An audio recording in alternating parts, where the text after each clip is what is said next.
사랑은 영원히 변하지 않네. 나는 주를 신뢰해.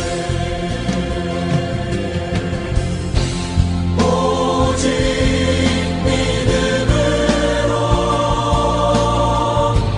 믿음으로 내가 살리라.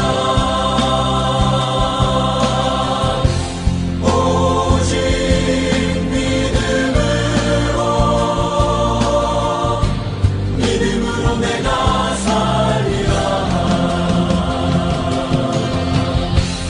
오직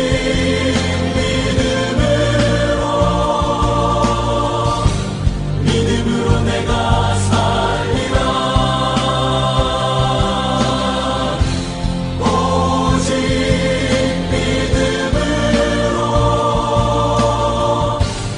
믿음으로 내가 살리라.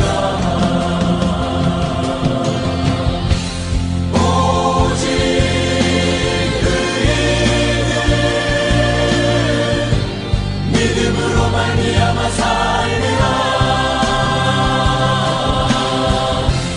오직 의인은 믿음으로 말미암아 살리라. 오직 의인은 믿음으로 말미암아 살리라.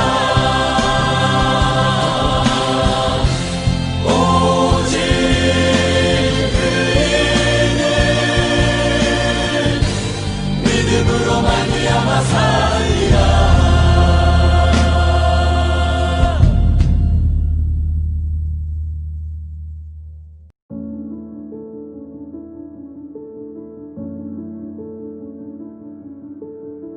형제들아, 때와 시기에 관하여는 너희에게 쓸 것이 없음은 주의 날이 밤의 도둑같이 이를 줄을 너희 자신이 자세히 알기 때문이라. 그들이 평안하다 안전하다 할 그때에 임신한 여자에게 해산의 고통이 이름과 같이 멸망이 갑자기 그들에게 이르리니 결코 피하지 못하리라. 형제들아, 너희는 어둠에 있지 아니하매 그날이 도둑같이 너희에게 임하지 못하리니 너희는 다 빛의 아들이요 낮의 아들이라. 우리가 밤이나 어둠에 속하지 아니하나니 그러므로 우리는 다른 이들과 같이 자지 말고 오직 깨어 정신을 차릴지라. 자는 자들은 밤에 자고 취하는 자들은 밤에 취하되 우리는 낮에 속하였으니 정신을 차리고 믿음과 사랑의 호심경을 붙이고 구원의 소망의 투구를 쓰자. 하나님이 우리를 세우심은 노하심에 이르게 하심이 아니요 오직 우리 주 예수 그리스도로 말미암아 구원을 받게 하심이라. 예수께서 우리를 위하여 죽으사 우리로 하여금 깨어있든지 자든지 자기와 함께 살게 하려 하셨느니라. 그러므로 피차 권면하고 서로 덕을 세우기를 너희가 하는 것 같이 하라. 아멘. 할렐루야. 새벽을 깨워 영상으로 예배드리는 여러분들을 주님의 이름으로 축복합니다. 오늘 본문 말씀 데살로니가전서 5장을 살펴보기 전에 베드로전서를 보면 이 땅에 사는 우리를 나그네로 표현합니다.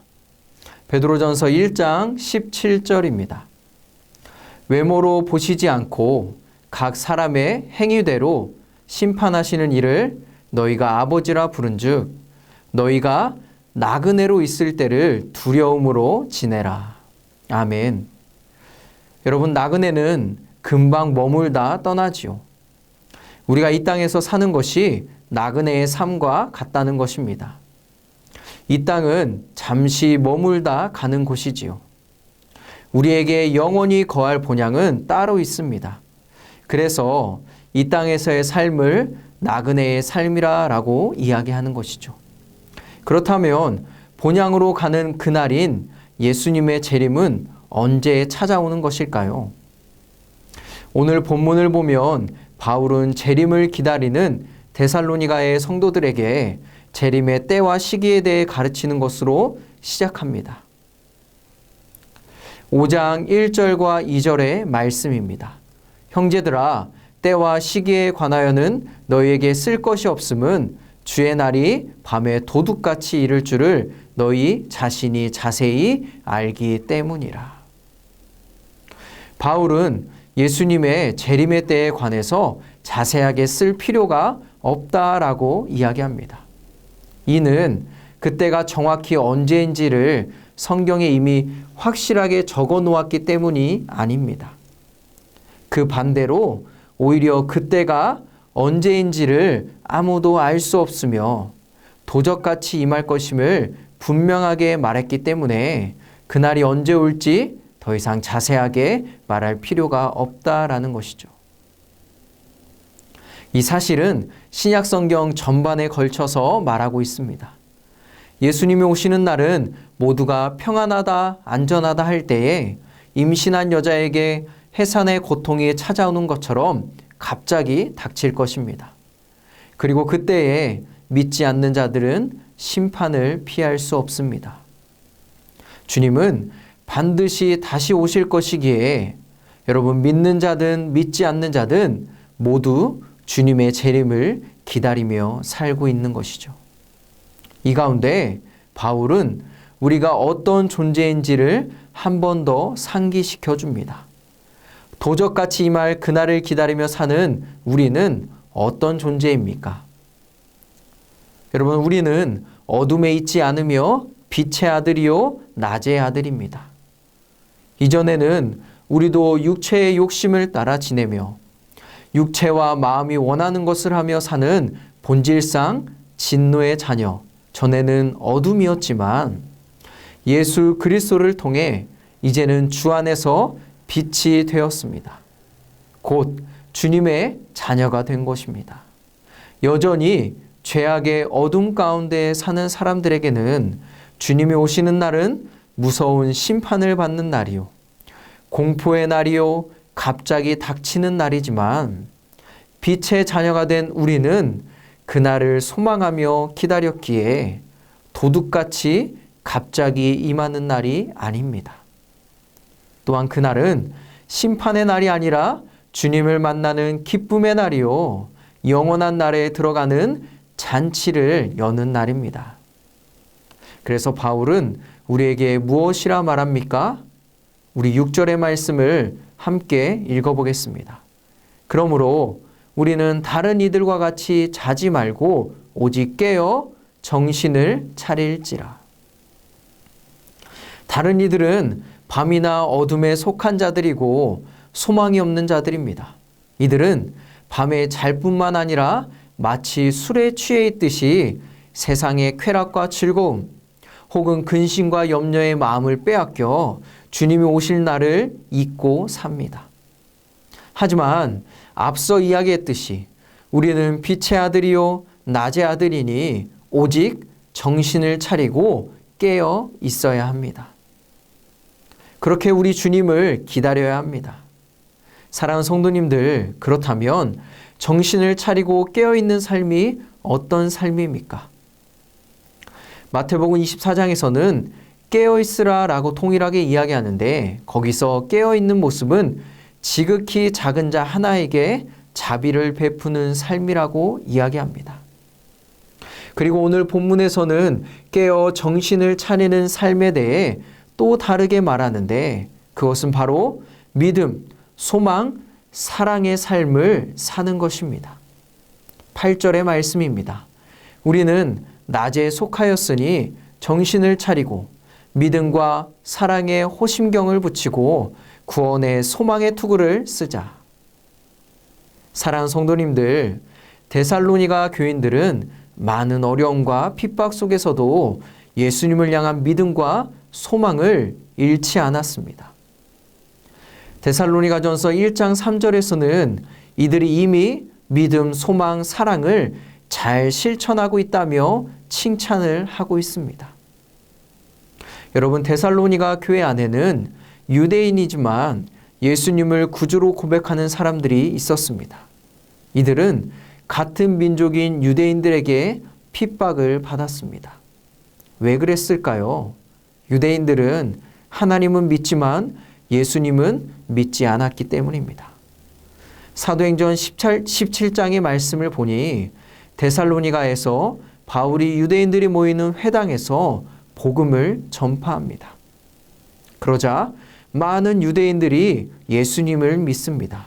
이때 그것을 못마땅하게 여긴 유대인들이 거리에 불량배들을 모아 바울을 잡기 위해 온 동네를 뒤지기 시작합니다. 성경은 유대인들이 사람들을 데리고 떼를 지어 성에서 소동을 일으켰다라고 말합니다. 예수 그리스도를 믿지 않는 유대인들이 예수님을 구주로 영접한 데살로니가 교회 유대인들을 핍박하였습니다. 여러분, 그런데 이들은 예수님을 믿는 것을 포기하지 않았습니다. 아니, 오히려 많은 환난 가운데서도 성령의 기쁨으로 말씀을 받고 주를 본받는 자들이 되었습니다. 예수 그리스도를 향한 믿음과 소망을 놓지 않았습니다. 사랑하는 성도님들, 깨어 정신을 차리고 있는 삶이 어떤 삶입니까? 그것은 어떤 환난과 어려움 가운데서도, 핍박 가운데서도 예수님을 향한 믿음과 소망을 꺾지 않는 것입니다. 주님을 신뢰하는 마음을 놓지 않는 것입니다. 눈물 나게 하는 일이 있어도, 절망과 낙심이 되는 상황 가운데서도 지금도 여전히 살아 역사하시는 예수 그리스도를 믿음으로 다시 일어나는 여러분들이 되시기를 기도합니다. 시편 42편 11절은 말합니다. 내 영혼아, 내가 어찌하여 낙심하며 어찌하여 내 속에서 불안해하는가? 너는 하나님께 소망을 두라. 나는 그가 나타나 도우심으로 말미암아 내 하나님을 여전히 찬송하리로다. 할렐루야. 내가 처한 상황과 상관없이 날마다 하나님께 소망을 두며 그분을 찬양하십시오. 하나님께서 우리에게 구원의 은혜를 베풀어 주실 것입니다. 마지막으로 깨어 정신을 차리는 삶은 사랑으로 내 주위를 돌보는 것입니다. 그것은 사랑을 실천하는 것입니다. 데살로니가 교인들은 믿음과 소망을 잃지 않았을 뿐 아니라 연약한 자들을 예수 그리스도의 사랑으로 돌보았습니다. 그들을 품어 안았습니다. 지금 내가 하나님의 사랑을 베풀 곳이 어디입니까? 그 대상이 누구입니까? 그곳이 어디든 그 사람이 누구든 하나님의 사랑을 전하십시오. 이것이 깨어 정신을 차리며 주님의 날을 기다리는 자의 모습입니다. 바울은 하나님께서 우리를 부르시고 택하신 것은 예수 그리스도로 말미암아 구원을 얻고 바로 당신과 함께 살게 하시기 위함이라라고 말합니다. 그리고 하나님 아버지의 마음을 기억하며 주님이 다시 오시는 그날까지 서로 권면하고 덕을 세우라고 말합니다. 나만 주님을 잘 기다리지 말고 서로 함께 같이 믿음과 소망, 사랑으로 주님의 다시 오실 날을 소망하며 기다리는 것이죠. 그렇게 주님을 기다리라라고 권면하는 것입니다. 사랑하는 성도님들, 이 땅에서의 삶은 영원하지 않습니다. 잠시 왔다 가는 나그네의 삶입니다. 이 가운데서 우리는 도적같이 임하실 주님의 날을 기다리며 바라보며 기대하며 살아야 합니다. 그것은 먼저 우리가 어둠에 있지 않고 빛에 있으며 주님의 자녀임을 기억하는 것입니다. 그리고 어떤 환난과 어려움 가운데서도 예수 그리스도를 향한 믿음과 소망을 잃지 않는 것이죠. 또한 하나님의 사랑으로 교회를 섬기고 공동체를 세워가기 원합니다. 이것이 깨어 정신을 차리고 주님의 날을 기다리는 자의 모습이며 삶입니다.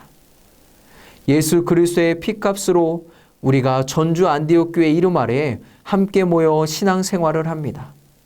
우리가 주님을 만날 때까지 서로 피차 권면하고 덕을 세워 하나님을 기쁘시게 하는 우리 전주 안디옥 교회가 되기를 주님의 이름으로 간절히 간절히 축원합니다. 우리 함께 이 시간에 마음을 모아 기도하기 원합니다. 먼저 첫 번째, 사랑의 하나님, 어떤 상황 가운데서도 믿음과 소망을 잃지 않게 하시고 사랑으로 교회와 공동체를 섬기게 하소서. 깨어 정신을 차리고 주님을 기다리게 하소서. 두 번째, 코로나19 가운데서도 복음을 위해 헌신하는 선교사님들을 기억하사 지켜주시고 하루빨리 일상의 삶을 완전히 회복하게 하소서. 우리 함께 이 시간에 간절히 기도하도록 하겠습니다.